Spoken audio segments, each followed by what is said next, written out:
सवाल करते मैं हूं आपके साथ सना वारिस। इन दिनों महंगाई लफ्ज हर किसी की जुबान पर है। महंगाई जब जेब को चोट पहुंचाती है तो बेसाख्ता जबान पर आ ही जाती है।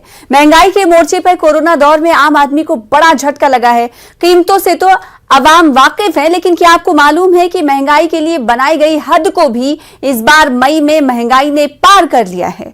गुज़िश्ता 6 महीनों में सबसे ज्यादा महंगाई की शरह मई में बढ़ी है। जी हां, मई में होलसेल महंगाई के बाद रिटेल महंगाई यानी खुदरा महंगाई में भी भारी इजाफा दर्ज किया गया है। रिटेल महंगाई की शरह मई में यानी दर मई में बढ़कर 6.3% हो गई है, जबकि अप्रैल में महंगाई की शरह 4.23% थी। यानी इससे अंदाजा लगाया जा सकता है कि मई में खाने पीने की चीजें महंगी हुई हैं। हैरानी की बात यह है कि मई में महंगाई आरबीआई के दायरे से भी आउट हो गई, यानी बाहर निकल गई।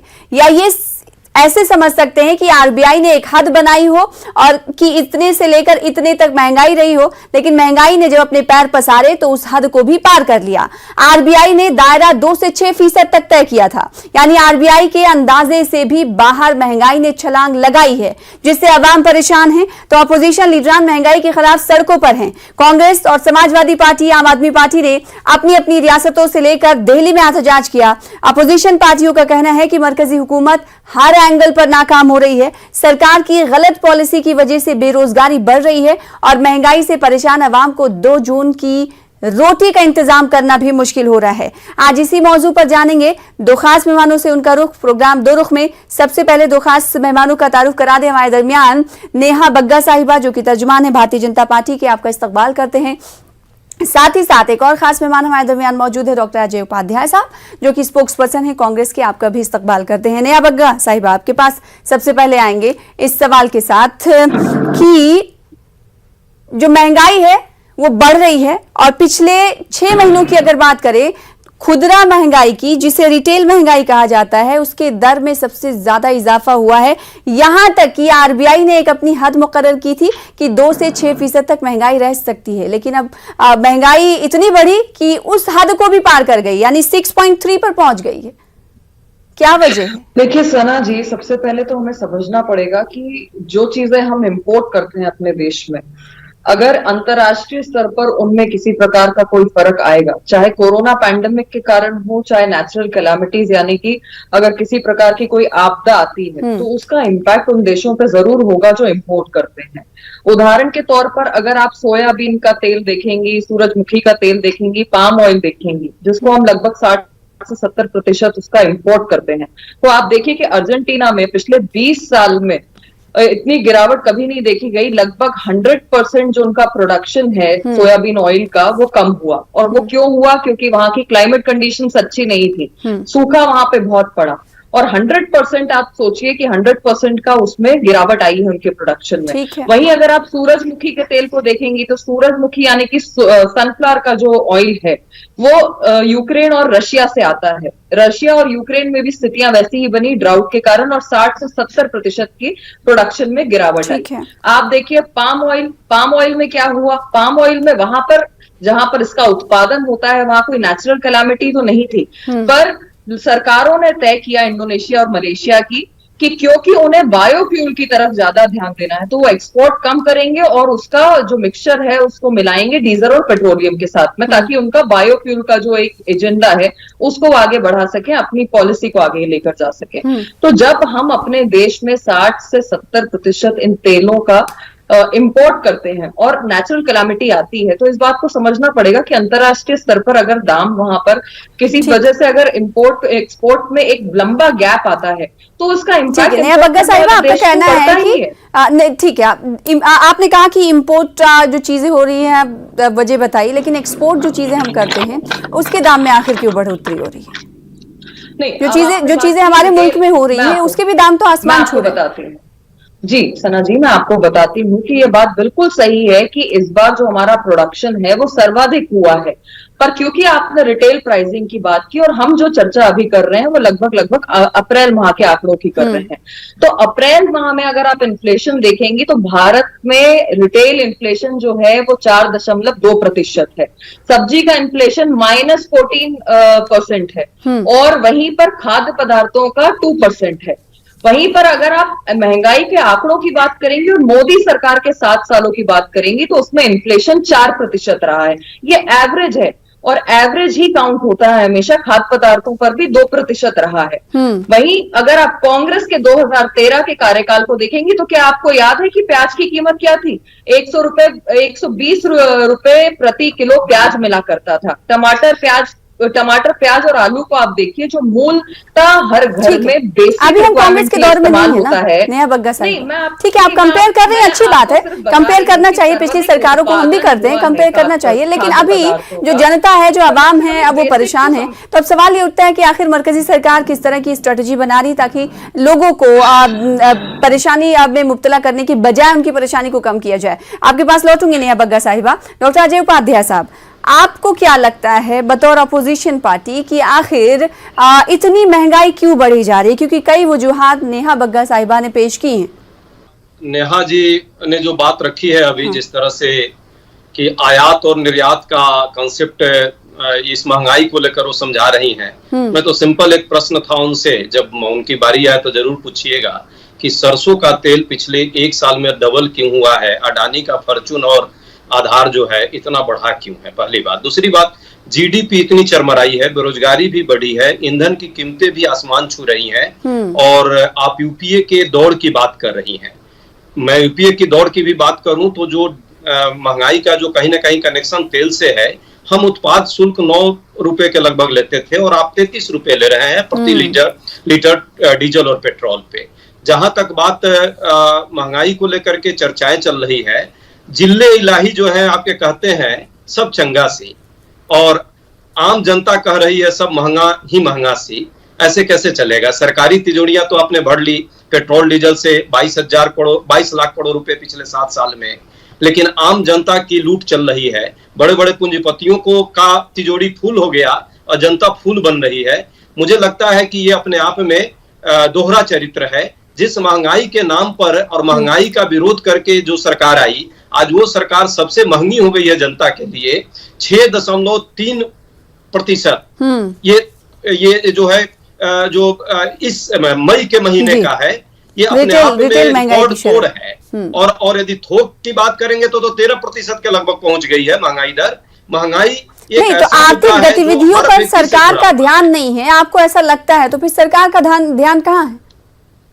सरकार का ध्यान है सत्ता में, सियासत में, हिंदू मुस्लिम कराने में, मंदिर मस्जिद के राजनीति में, और अपनी आलोचना के विरुद्ध जो आलोचना करे उसको कहीं ना कहीं दबाने में, कहीं ना कहीं आर्थिक जो विशेषज्ञ हैं वो जब अच्छी बात करते हैं तो उसको इग्नोर करके अपने अहंकार के कारण जो है पूरा महकमा जो है सरकार का वो समझ ही नहीं पा रहा है कि इस देश की हालत क्या हो गई है, किस तरह से। नेहा बग्गा साहिबा, अपोजिशन का इल्जाम है कि जब कोई मशवरे देता है तब भी सरकार नहीं सुनती, घमंड में डूबी हुई रहती है।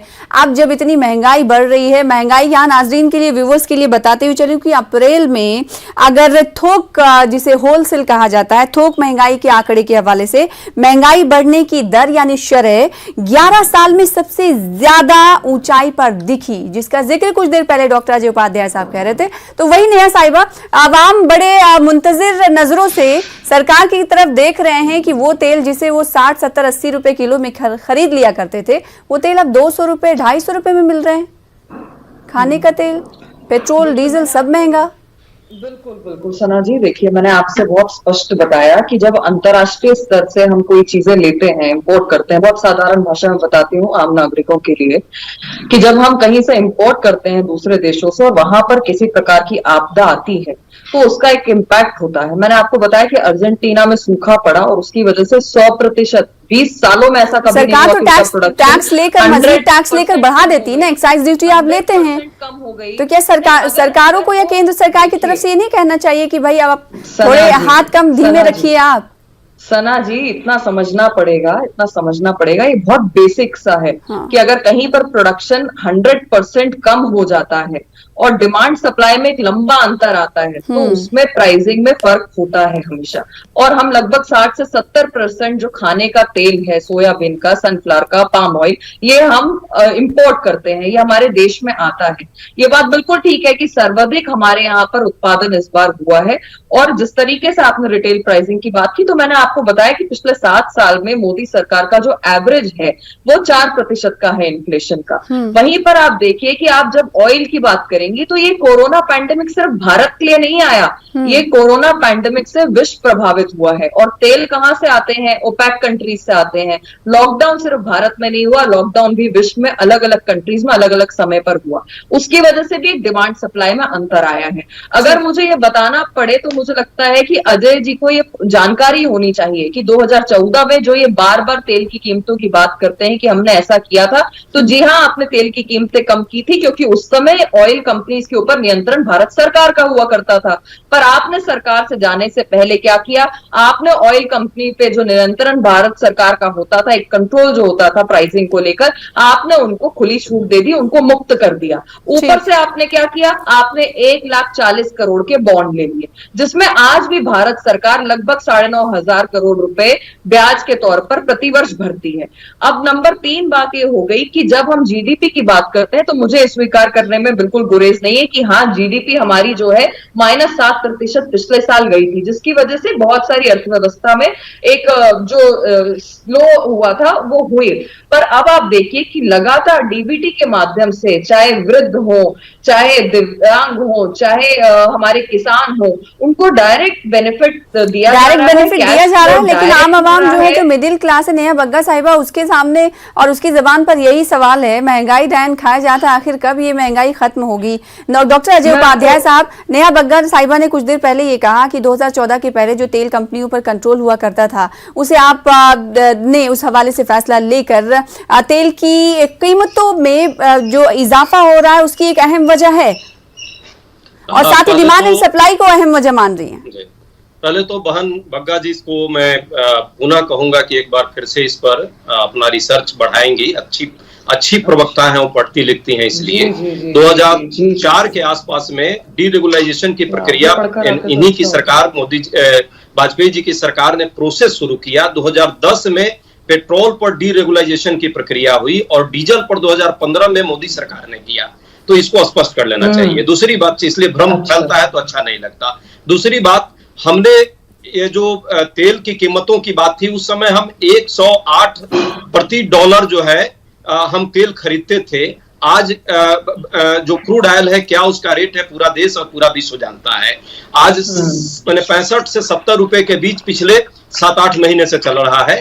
इसके हिसाब से देश में पेट्रोल की और डीजल की कीमत जो हमारे दाम पर होती तो मात्र 55 रुपए से ऊपर नहीं जाती, जो सरकार 100 रुपए प्लस ले रही है। नहीं तो जब अंतरराष्ट्रीय बैनुल-अक़वामी सतह पर जब चीजें महंगी मिल रही हैं तो मुल्क में तो महंगी होंगी। अगर आपकी सरकार होती तो कैसे चीजें वहां से महंगी ला के आप सस्ती बेचते? पहली बात की खाने के सामान, आप बताइए, मटन, चिकन, दूध, सब्जी, सरसों का तेल, इसका अंतरराष्ट्रीय मार्केट से क्या लेना देना है? तो यहाँ ओवर प्रोडक्शन हमारे देश में होता है। फल की बात है, हमारे देश में ओवर प्रोडक्शन होता है। और इस पर भी यदि ये हम दूसरे पर, एक्चुअली है क्या, इस सरकार की समस्या क्या है? मैं नेहा बग्गा जी की समस्या नहीं मानता, ऊपर से ही है, प्रवक्ता है, उनका मजबूरी है। ये सरकार हर चीज को झूठलाती है और अपनी विफलताओं को किसी न किसी माध्यम से दूसरे पर थोपना चाहती है, दोषारोपण करती है, आत्मालोचन नहीं करती। आत्मालोचन करे और सही से नीति नियम निर्धारित करे और अपने सही विशेषज्ञों को लगाती तो शायद आज देश का यह हालत नहीं होता।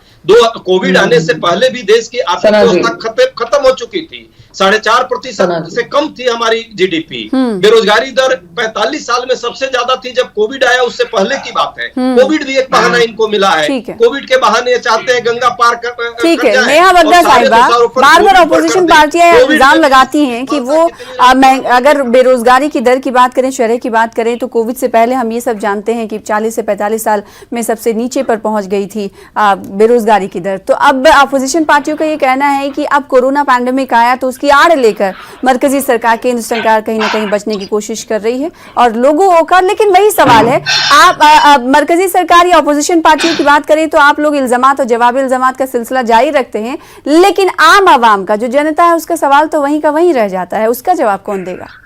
नेहा बग्गा जी। देखिए सना जी, पिछली बार मैं अपनी बात कंप्लीट नहीं कर पाई थी, अब कर देती हूँ क्योंकि ये जनता से जुड़ी हुई बात है और बहुत महत्वपूर्ण है। मैं आपको 2013 के आलू, प्याज और टमाटर के दाम बताती थी।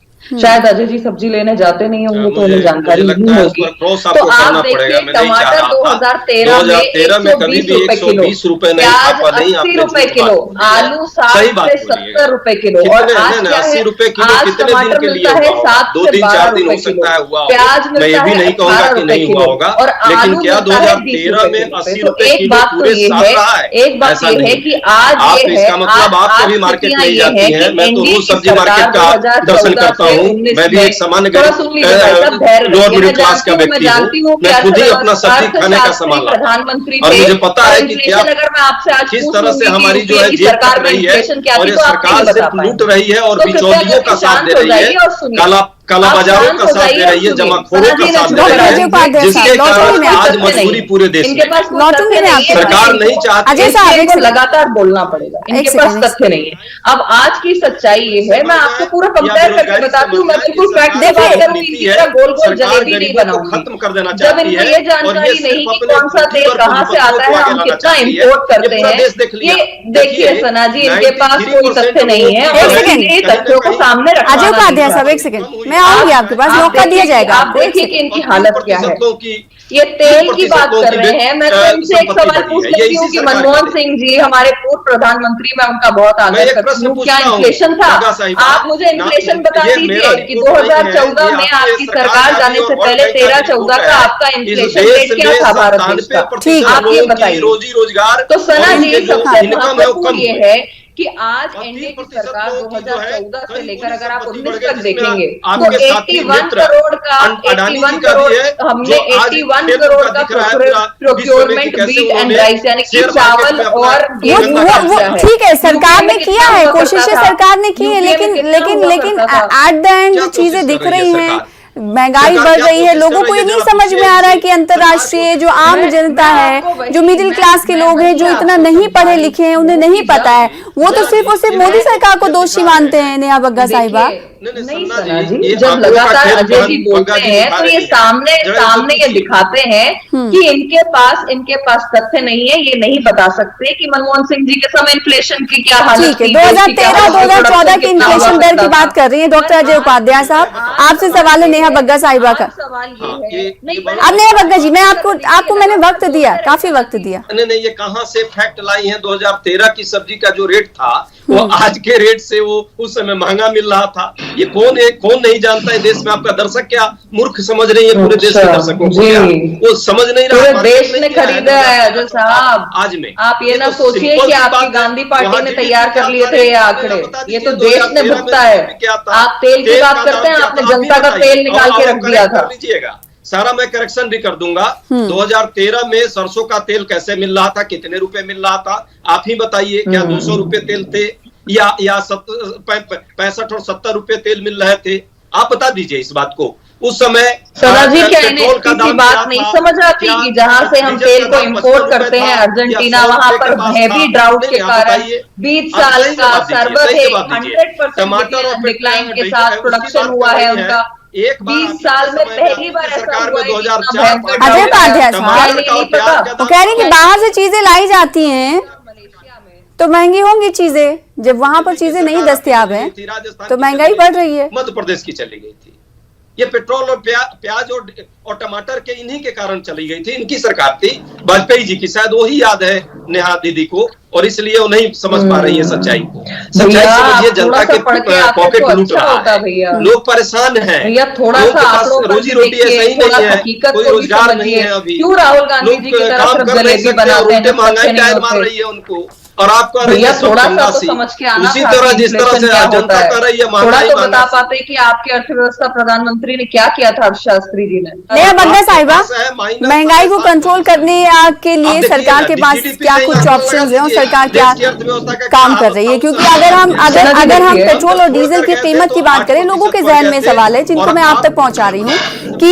उस वक्त तक जब इलेक्शन खत्म नहीं हुए मगरबी बंगाल के जैसे इलेक्शन खत्म हुए तब से लेके आज तक 22 मरतबा अपने पेट्रोल और डीजल के दाम बढ़ाए हैं, जिसको ये कहा जा सकता है कि सरकारी तेल कंपनियों ने दाम बढ़ाए हैं, लेकिन उस पर एक्साइज ड्यूटी भी ली जाती है, तो दाम खुद ब खुद बढ़ते ही हैं। सना जी, मुझे लगता है कि ये आपको हम सबको पता है कि 1/3 अगर टैक्स सेंट्रल गवर्नमेंट लेती है तो 1/3 राज्य सरकार भी लेती है।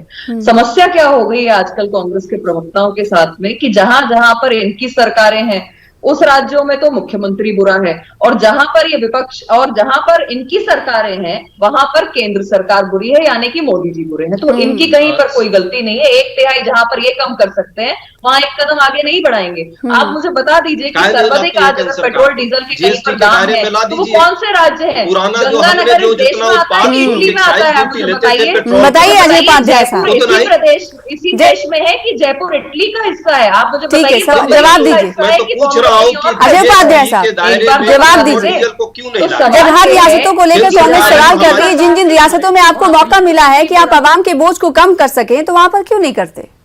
पहली बात कि उत्पाद शुल्क जो सेंट्रल एक्साइज ड्यूटी है वो 32%, नहीं 850%, 32 रुपए प्रति लीटर है। नहीं बताएंगे सना जी, उसके नहीं बाद बताएंगे। बहुत सारे मद उसमें है जिसमें जीएसटी उसका टैक्स का पैसा राज्य सरकारों को नहीं जा रहा है। जैसे ये शेष जब लगा देते गुरु हैं के तो ही राज्य नक्शे सरकार कदम को पर एक रुपया चलेंगे, उसका नहीं मिलता बताएंगे है। सना जी, राज्य नहीं सरकार 18 तो बताएंगे। इनके भी हैं, तो राज्य सरकार जब ये कांग्रेस के राज्य सरकार नहीं पर बताएंगे लगा रही है, सना जी। एक आध अपने सना राज्य जी सरकार को नहीं कहती है कि भाई बताएंगे तुम कम कर लो, कि उस पर गंगानगर भी बात आ जाती है। चलिए ठीक है, कांग्रेस हमारे ठीक है, ऑपोजिशन में रहते हुए ठीक है, आप ये कह रहे हैं कि पहले ये करके दिखाएं, तो नेहा बग्गा साहिबा जीएसटी के दायरे में इसको लाइए। जीएसटी के दायरे में क्यों नहीं लाया जा रहा है? देखिए, मैं आपको बताती हूँ, जब जीएसटी के दायरे में सना जी बहुत अच्छी एक सेकंड अजय साहब, एक अजय जी ने बहुत सवाल अच्छी के बात जवाब ले लेते हैं, कही। एक सेकंड। सना जी, अजय जी ने बहुत अच्छी बात कही। जब केंद्र सरकार कहती है कि सभी राज्यों को जीएसटी के दायरे में आके वन टैक्स कर देना चाहिए, तो सबसे ज्यादा मुखर कौन होते हैं? इन्हीं के राज्यों की सरकार के में बैठे हुए मुख्यमंत्री। आप देखिए कि राजस्थान, छत्तीसगढ़ और पंजाब ने किस तरीके से जीएसटी के दायरे में आने से मना कर दिया था। क्या पता कैसी सवाल आप ये सब लोगों ने है बांध कि लिया है। भूल जाते हैं कि इनके नेता और ये सब डबल स्टैंडर्ड पर चलते हैं। और आप छोड़िए, मैं बहुत जीएसटी की मीटिंग हुई है अभी, मैं बहुत महत्वपूर्ण विषय आपके सामने रखना चाहती हूँ कि लगातार आप कौन सच बोल रहे हैं? नेहा बग्गा साहिबा तो सामने कह रहे हैं कि आप झूठ बोल रही हैं। जीएसटी के दायरे में आने के लिए तो हम हमेशा कह रहे हैं कि सरकारें दरखास्त करती रही हैं। मैं तो आपको डेट सहित बता दूंगी कि इनके राज्यों में कैसे कैसे खिलाफत की गई, और ये लगातार होता रहा है कि वन टैक्स पे इन्होंने कभी सहमति नहीं जताई। और सवाल ये है कि जब 1/3 आपके पास अधिकार है तो राजस्थान के गंगानगर पर इस पे कुछ कर दिया। नहीं, अभी मांग कर रहे हैं ना, अभी मांग कर रहे हैं ना। हम टैक्स की जरूरत नहीं। सना जी, हम तो स्वयं ये चाहते हैं कि वन टैक्स के अंडर में आए ये सभी राज्य जो है वो एक टैक्स के तहत, जीएसटी के तहत पेट्रोल डीजल में सहयोग करें। हम तो स्वयं चाहते हैं। सबसे महत्वपूर्ण, क्योंकि आपने जीडीपी और ग्रोथ। ठीक है अजय उपाध्याय साहब, अब क्या चाहते हैं सरकार से? महंगाई को रोकने के लिए सरकार क्या करे? क्या मशवरा होगा ऑपोजिशन का? लास्ट कमेंट आपका। लेकिन 2 मिनट लास्ट कमेंट आपका जी। तो 1 सेकंड हमें समय दे दीजिए, नहीं बोलेंगे तो हम क्या कर रहे हैं? 1 सेकंड नेहा बग्गा साहिबा, 1 सेकंड। अगर ये मेरे बारे में 1 सेकंड मशवरे तो सुन ले भाई उनके। हाँ, पहली बात की जो पेट्रोल डीजल पर उत्पाद शुल्क है उसको पुराने टाइम में 2014 से पहले जितना था 9 रुपए 20 पैसे उतना पर ला दिया जाए। अभी 33 रुपए के लगभग वसूला जा रहा है। कच्चा तेल का यदि अंतर्राष्ट्रीय स्तर पर कीमत बढ़ रहा है तो निश्चित तौर पर हानि होगी उपभोक्ता को। यदि अब मार्केट प्राइसिंग हो रही है तो जब ऊपर घटता है तो उपभोक्ता को क्यों नहीं मिलना चाहिए? और तीसरा पॉइंट है कि जीएसटी के दायरे में इसको क्यों नहीं लाना चाहिए? महंगाई की जहां तक बात है, सरकार की स्पष्ट कोई नीति नहीं है दूरदर्शिता नहीं है, इकोनॉमिक कोई सोच नहीं है, जिसका नतीजा आज आम जनता। सना जी क्या ठीक है, अब इस सवाल से सरकार क्या कर रही है, जल्दी से कमेंट आप करें। जवाब दे सकते हैं? हाँ जल्दी अजय उपाध्याय साहब, एक सेकंड, वक्त की कमी है। लगातार केंद्र की तरफ से ये कहा गया था कि जीएसटी के दायरे में सभी राज्यों को आना चाहिए, पर ये जो यू टर्न और गुलाटियों वाली सरकार है, जहां जिन जिन राज्यों में ये बार बार गुलाटी देते हैं। अब आप देखिए जीडीपी को कंट्रोल करने के लिए आज अगर आप देखेंगे तो जीडीपी का ग्राफ जो है नहीं, वो आपको नॉलेज है, आप झूठ बोल और रही हैं। लगातार नहीं नॉलेज है, इंडस्ट्रियल ग्रोथ नहीं, ये हो, शब्द मुझे बोलना माइनिंग चाहिए ग्रोथ आपके हो, लिए। इलेक्ट्रिसिटी ग्रोथ हो, इसमें सरकार काम कर रही है डीबीटी के माध्यम से पहले मिडिल भी काम क्लास होता को, था, पहले भी और काम साथ में होता था, किसानों इतनी को, जीडीपी किसानों इतनी को, नीचे नहीं वृद्धों गई को, थी। विकलांगों को पहले भी पैसा लोगों देकर को सशक्त जीने करने का का अधिकार काम था। किया सरकार जा का ये रहा है। कहना है कि education सरकार है। हर तरीके से लोगों को सशक्त करने के लिए मजबूत करने की कोशिश कर रही है, लेकिन महंगाई का जो बोझ है वो लोगों पर बढ़ता ही जा रहा है। ये सवाल हर के जबान पर है।